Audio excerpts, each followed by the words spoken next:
Chapter 12 Forces from Beyond. Just after the messenger arrived in Medina, the Sublime revealed, "Permission has been given to fight to those who are being fought. Permission is being given to defend themselves because they have been oppressed, and the Sublime is capable of giving them victory. Those who were chased out of their homes without any right except that they said, 'Our Master is the Sublime.'" Many of the followers had been waiting for such a signal because until this point they were not permitted to take up arms. They began to go out on surveillance missions, assessing rival caravans to determine their relative strength and relationship to those who drove them out of their homes. When a clash between the followers and a Qurayshi caravan broke out during one of the sacred months in which fighting was not permitted and yet Qurayshi casualties occurred, the community of followers became uneasy. At that point, the Sublime said, "They ask you about the sacred month, about fighting therein. Say, 'Fighting therein is great sin,' but averting people from the way of the Sublime and disbelief in him and preventing access to the sanctuary and the expulsion of its people therefrom are greater evil in the sight of the Sublime, and persecution is greater than killing." Tensions heightened as now Abu Sufyan's caravan was about to pass by Medina while it was returning from Syria to the city. The Quraysh were suspicious that the followers may attack their caravan and sent forth word to the city for reinforcements. It was the month of fasting when the followers would give up eating food and drinking water during daylight hours for the sake of the Sublime. During this time, the messenger received news that the Quraysh were amassing formidable forces and was thus concerned that if war broke out just outside of Medina, would the various clans that agreed to a treaty of alliance actually come to his aid in battle? The messenger raised this concern to the clan leaders in Medina.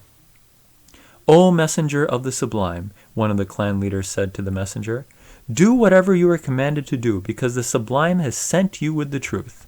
We will not say like the tribe of Israel said, 'Go you and your Lord and fight.' We are going to stay here. We are going to go and fight with you." Upon hearing this, the messenger's face lit up brightly. Another clan leader, Saad, said, "We believed in you. We trust what you are saying is true, that the Sublime sent you with the truth. If you show us the ocean and you start swimming in it, we are going with you. We are well tried in war. Perhaps our strength will cool your eye when you see how well we can fight." The ocean meant destruction because the followers really did not have boats. The messenger said, "Let's go then." The followers intercepted 2 young men from the Qurayshi army who leaked enough information for the followers to deduce that the Quraysh had amassed an army of 1,000. The followers were able to gather only 300 people and were thus greatly outmatched. As the news spread of the unlikely odds, even the most seasoned of warriors winced with unease. The 2 young men also told them the names of many elite Qurayshi leaders who were coming to fight. Upon hearing this, the messenger said, "The city has thrust out her best children to you." As the followers made preparations for battle, the messenger sought the input of his close friends who were experienced in warfare.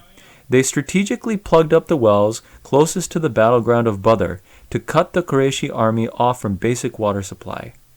Before the battle, a downpour of rain washed away the heat of the day. The air was crisp, and the desert breathed a cool night mist.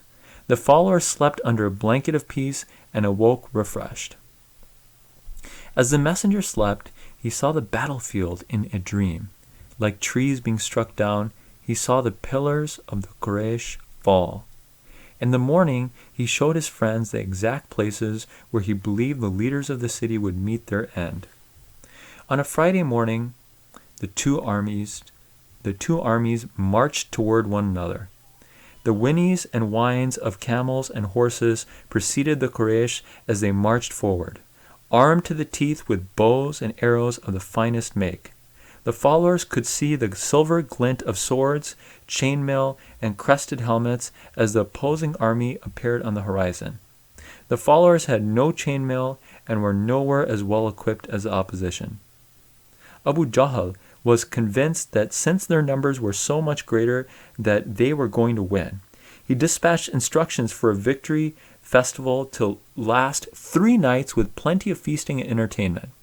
When the Quraysh forces, with all of their banners and drums, came into the messenger's sight, he realized how large the opposing army was. The messenger lifted his hands and prayed to the Sublime. O Sublime One, here come Quraysh full of vanity and pride, who oppose you and call your messenger a liar. O Sublime One, if this little band perishes today, there will be none left in the land to worship you.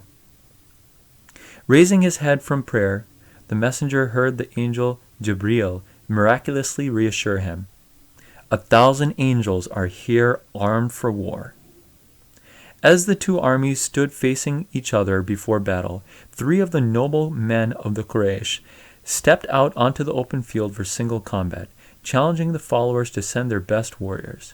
As adrenaline flowed through the veins of all the soldiers present for war, a few of them faced off. First, a Qurayshi man fell under the sword of a follower. A second Qurayshi engaged in combat and also quickly hit the ground, dead.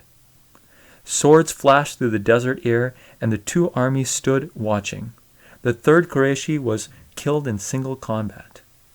The messenger, who was now 55 years old, was at the front of his army and had set them in ranks.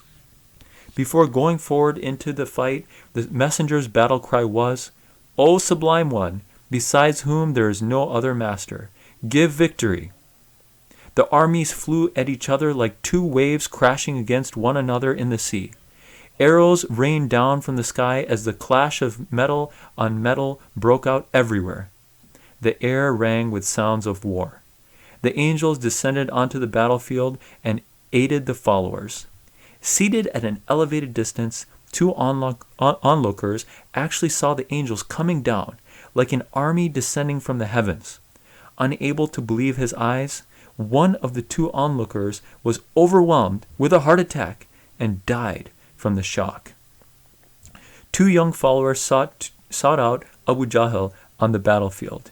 He had been the cruelest amongst the Quraysh toward the messenger, and this was no secret. The 2 followers managed to kill Abu Jahl in battle. The followers held their ground despite the sheer odds. When the Quraysh saw their leaders falling one after the other, they began to flee. And so it came to pass that the followers won the Battle of Badr. The followers lost 14 on the battlefield, while the Quraysh suffered far heavier casualties. The Sublime would say, remember when you asked help of your master, and he answered you, indeed, I will enforce you with 1,000 from the angels, rank on rank. Remember when your master inspired to the angels, I am with you. So strengthen those who have believed. I will cast terror into the hearts of those who disbelieved. The messenger sent forth news to Medina of their victory. The followers took prisoners who were shown mercy. Most of their lives were spared or ransomed, as was common practice in that time. As the messenger returned triumphantly and yet humbly to Medina, he learned that his daughter Ruqayya had died. Her husband Uthman had stayed back from the battle to care for her. The messenger was deeply saddened to learn of the news. That day would be remembered as the day of great joy and great sadness. On the other side of the peninsula, the defeated Quraysh returned to the city. Abu Sufyan was still not a follower. He had not gone into battle because he led the caravan back to the city. Abu Sufyan was very upset that the Quraysh had lost the battle. He once again started writing poetry, which had been to detract from the messenger. Abu Lahab, who was also Abu Sufyan's uncle, called him to his house. We met the enemy, Abu Lahab said. We turned our backs, we fled, and not only were we facing them, but we were facing these men on spotted horses from the heavens, and we could not stand up against them. There were 2 other people present and listening, including an aunt of the messenger and her servant. The servant said, Those were angels. Furious, Abu Lahab hit the servant. The aunt was upset at Abu Lahab for such aggression, and in response, she struck his head, wounding him. Since Abu Lahab was still weak from the Battle of Badr, he died soon after this incident. Most of the Qurayshi leaders were now dead as a result of Badr. Abu Sufyan was now the leader of the tribe, a position that he was not quite ready for.